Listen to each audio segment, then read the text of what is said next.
So mga sangkay, mayroon po tayong balita ngayon patungkol po kay former President Rodrigo Duterte na naroon po ngayon sa ICC.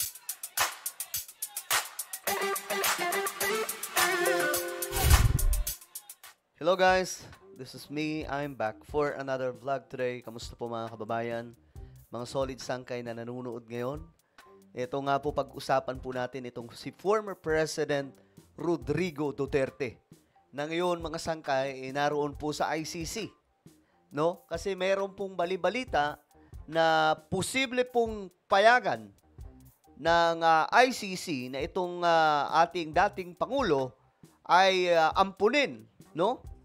Ng isang bansa habang naghihintay po ng mga sangkay, panahon na magisa na po itong kanyang kinakaharap ngayon na kaso doon. Okay? Ngayon, may update po tayo dyan, mga sangkay. Ano kayang bansa ito?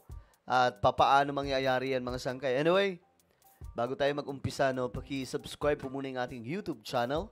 Tayo po ay 1.52 million subscribers na.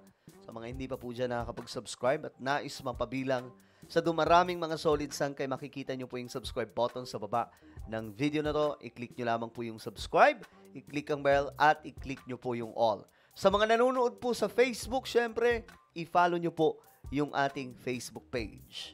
Shoutout nga pala sa lahat ng mga solid sangkay na nanonood ngayon. Okay. Ito, pag-usapan po natin. Ayon po kasi dito, digong ipapaampon sa bansang katabi ng Netherlands. So ano kayang bansa ito? Katabi daw eh. Ayon po dito, kung pahihintulutan, tandaan nyo yung kung lang, kung sakali na pahihintulutan ng International Criminal Court ang interim release ni dating Pangulong Rodrigo Digong Duterte, ang bansang malapit lang sa The Hague, Netherlands, ang maaaring tumanggap sa kanya. So ano kayang bansa ito, mga sangkay? Maaari kaya, mga sangkay, na matuloy ito? Kasi nakaraan, meron po talagang balita na aampunin daw pansamantala si Tatay Digong ng nasabing bansa, pero hindi po binanggit kung anong bansa. Pero ayun na nga, malinaw po dito na tanging malapit lamang po na bansa doon po sa The Hague, Netherlands, ang maaaring tumanggap kay former President Rodrigo Duterte. So, halimbawa, China, hindi pala yung pwede ata, mga sangkay, no? China, Russia, di ba? Ayon kay ICC,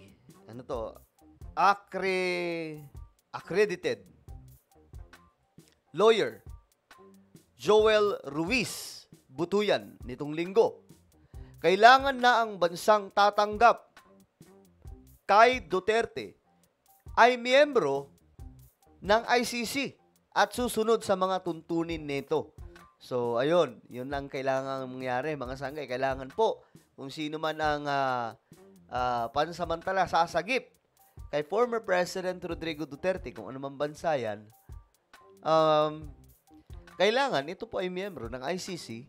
Nang sa ganun, kung ano man ang sasabihin ng ICC, mga sangkay, patungkol po sa kaso ni former President Rodrigo Duterte, susunod sila. So, ganun po ang mangyayari dyan, mga sangkay. Ayon po dito, ang aking suspicion, yung mga country na karatig lang. Ano to? Ito na ba ay, mga sangkay? Ano tawag dito? Ito na ba yung sagot ng ICC o hindi? Kasi sinasabi niya po dito, mga sangkay, ito daw po ay malapit lamang po sa border nitong Netherlands. Yung pwede daw pong mag-agree, no? Na tanggapin si PRRD. So, parang ganito, malapit na bansa na susunod sa kung ano man ang sasabihin ng ICC. Kailangan daw po miyembro ng ICC mag-a-agree na mag-host sa kanya. So, itong bansang to, susunod lamang po kung anong sasabihin ng ICC. So, mangyayari dyan mga sangkay, magiging ano patuloy? Magiging, ano tawag dito?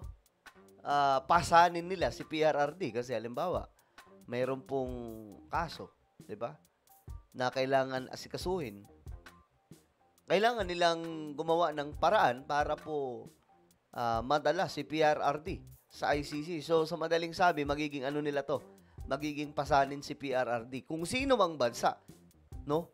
Kasunod ito ng paghihiling, ang paghiling ng kampo ni Duterte na pansamantala siyang mapalaya patungo sa isang hindi pinangalanang bansa na umano'y pumayag ng kumukup sa kanya ayon sa abogado na si Nicholas Kaufman. Ito po yung head ng legal team ni former President Rodrigo Duterte. So, hanggang ngayon, inaabangan ko yan mga sangkay. Ano kayang bansa yan? Nang sa ganun, malaman din po natin, no? Ang lumalabas, the prosecutors will agree only, sabi po dito, sa paliwanag ni Butuyan, if the conditions they specified are met. Hindi pa sila nag-a-agree. Paliwanag naman ni Butuyan. So, wala pa mga sangkay ito. Hindi pa po ito sigurado. At kung, siyempre, kung Marcos loyalist ang tatanungin dyan, sasabihin nila na hindi to papayagan. Pero kapag DDS naman, dun sila sa positibo na sasabihin nila na papayagan na yan kasi yun sa batas ng ICC o ang kanilang rules. 'Di ba? Okay, kabilang umano sa kondisyon ang hindi pakikipag-ugnayan ni Duterte sa kahit sino maliban sa kanyang pamilya at pagbabawal sa paggamit ng internet at cellphone. So, ayan na mga sangkay. Yan po yung ano. Dito sa Pilipinas, di ba? Naalala ko dati sila Dilima eh. Di ba? Nasa loob pero nakakapag-post. Di ba? Nung nasa loob po sila mga sangkay ng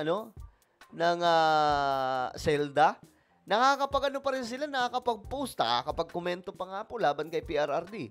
At that time, nung si dating Pangulong Rodrigo Duterte pa po yung namumuno sa Pilipinas. So, doon, bawal talaga. Stricto ang ICC. Di ka pwedeng gumamit ng internet dyan. Bawal na bawal. Kaya nga po, hanggang ngayon, wala po tayong makikitang larawan mga sangkay ni PRRD na pakalat-kalat sa social media mula po sa ICC. Di po ba? Well, ano po ang inyong opinion, mga sangkay, tungkol po dito? Ano sa tingin nyo? Makakalusot ba? Makakatakas ba si Tatay Digong sa kamay ng ICC? Pansamantala?